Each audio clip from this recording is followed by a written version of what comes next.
Тауға баламызбен шығып келе жатыр едік. Бір музыка естілді. Қандай музыка деп шығып қарасақ, мына жерде кәдімгі түсірілім алаңы болып жатыр екен. Драма или кино түсіріп жатыр, не түсіріп жатқанын білмедік. Кәрістердің Кореяға келген кезде егер шетел азаматтары бір театрына көруге баратын болсаңыздар, ұлттық әндері мен билерін дәл осылай көрсетеді. Немесе Қазақстанда жүрген кезде кәрістердің бір концерттеріне баратын болсаңыздар, міндетті түрде осы бір би әндерінен басталады. Бұл кәрістердің ұлттық әні, биі, киімдері болып саналады екен. Сіздерге де сәл көрсін деп қойдым. Білетіндеріңіз бар, білмейтіндеріңіз бар. Әрі қарай әрине Құлпынайдың әңгімесімен жалғастыратын боламыз. Сәлем достар, қалайсыздар, қалай жағдайларыңыз? Сіздермен бірге Кореяда тұратын мен Құлпынай. Бүгін біз отбасымызбен тауға демалысқа шықтық. Жалпы күндіз келгенбіз, біраз болған келгенімізге. Осында жүріп демалып болғаннан кейін, тауда болғаннан кейін мен сіздерге отырып бір әңгіме айтқым келді. Бүгін камерада еш нәрсе алып шықпаған тұғым, селкабоңнан басқа. Сонымен тауды көріп ауылым есіме түсіп кетті. Барлықтарыңыз білесіздер, мен Шымкентте ауылдың қызымын, оның ішінде де таудың қызымын. Таудың қарапайым қазақтың қызымын, тауда тұратын. Тауды көріп елімді, туған жерімді, ата-анамды сағынып кеттім ғой. Сонымен сіздерге бір бейнежазба түсірейінші дедім. Жалпы неге бұл бейнежазбаның тақырыбын бұлай таңдадым, неге дәл осы бейнежазбаны түсіруге тырыстым? Себебі маған соңғы кездері сіз кәріс азаматына тұрмысқа шыққаннан кейін ата-анаңыз қарсы болмады ма тұрмысқа шығатын кезіңізде? Рұқсатын алдыңыз ба? Рұқсат сұрап шықтыңыз ба деген сұрақтар өте көп келіп жатыр екен. Әрине, ең алғаш бірінші ата-анама мен кәріске тұрмысқа шығамын деп айтқан кезінде ата-анамның төбесіне жай түскендей болды, шыны керек. Олар қатты таң қалды. Біріншіден, екіншіден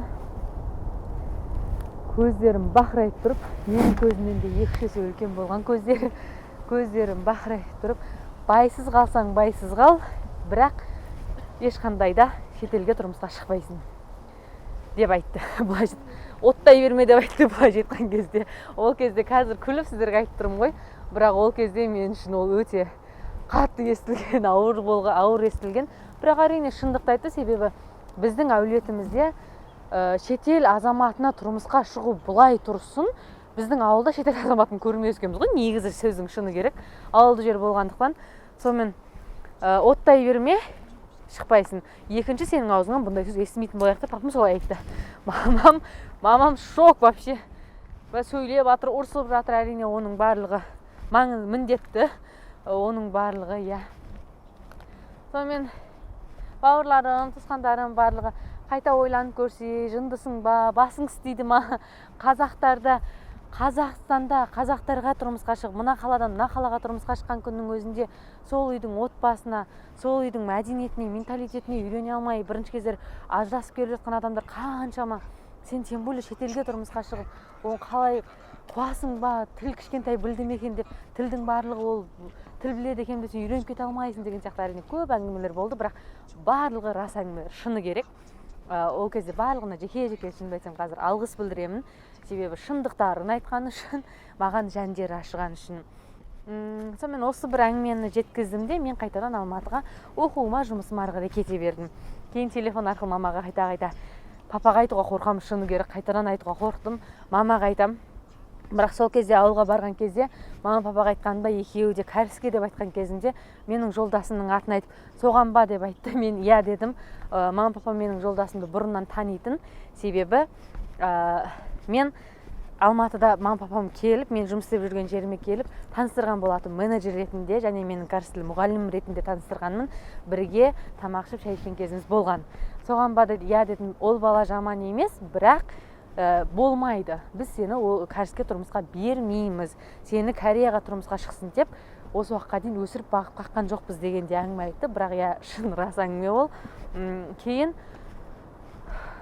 әрине менде ол кезде балалықпен реніш болды, басқа болды. Қазір ойласам, шынымды айтсам, мамам папам қатты сағынып кетем. Дәл осы бейнежазбаны түсіріп отырып, солай айтқан болатын. Кейін мен қайта звондап айта бергеннен кейін мен уже шығам деп қоймаған екен. Мама папа үйдің үлкендерімен, әулеттің үлкендерімен сөйлесіп, олардың барлығы ести салып, не деген ұрыстар, не деген сөздер кетті енді. сөзбен айтып жеткізе алмайтындай ұрыстар да кетті әрине. Барлығы қарсы болды. Сен өзің ойлап қарашы, қазір Қазақстанның жанына мына Шымкенттен Алматыға, Атыраудан Шымкентке тұрмысқа шыққан күннің өзінде бір-бірін түсінбей, салттарын түсінбей ұрыс-қырыс көп болады. Сен қалай шетелде өмір сүресің деген сияқты әңгіме өте көп айтылды. Сол кезде жылап та алатынмын. Балалық қой, шынымды айтсам. Көзімізге ол кезде махаббаттан басқа нәрсе көрінбейтін жас шығар мүмкін, иә. Қазір білмеймін, егер қазір менің жасымда солай істе десе жасар ма едім, қорқатын ба едім білмеймін, бірақ ата-анамнан осылай ата-анам әулеттің үлкендерімен ақылдасып болмайды, барлығы солай болған кезде ең соңында әрине шешімдерін берді. Оған бірақ оның арасында уақыт әжептәуір біраз уақыт кетті. Шешімдерін бергеннен кейін соңғы маған айтқан сөздері кетер алдында әлі есімде. Папамның қызым, шетелге тұрмысқа шығу оңай емес, ол жақтың тамағына үйрену, басқасына үйрену, барлығы қиын болады саған.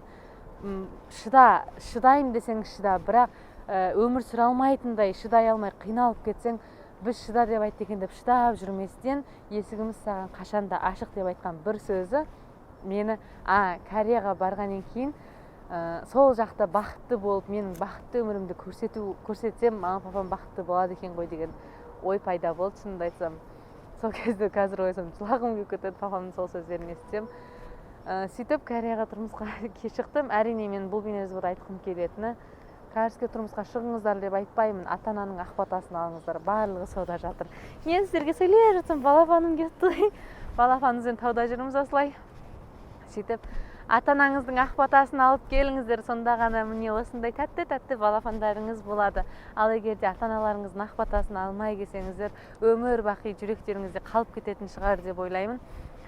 Қазаққа шығыңыз, мейлі кәріске шығыңыз, бірақ ата-анаңыздың ақ батасына еш нәрсе жетпейді деп ойлаймын. Бірақ менің бұл бейнежазбаны көріп алып, сен кәріске шық деп жатсың ба деп маған ұрсып сөгіп жүрмеңіздер. Менің жай ғана сіздерге бұл бейнежазбада айтқым келетіні, ата-анаңыз қарсы болмады ма деген сұраққа ғана жауап беруім болған. Иә, ата-анам қарсы болды. Махаббат жеңді дейінші, махаббат жеңді. Менің жай ғана сөйлеп түсірген бейнежазбамды соңына дейін көргендеріңізге үлкен рахмет. Міне мына жерде бүйтіп қарасаңыздар, үйлер көрінеді, таулар көрінеді екен. Сол бейнежазбаны соңына дейін көргендеріңізге көп рахмет. Бастысы ата-аналарыңыздың ақ батасын, алтын баталарын алуды ұмытпаңыздар, Міне қала. Сау болыңыздар.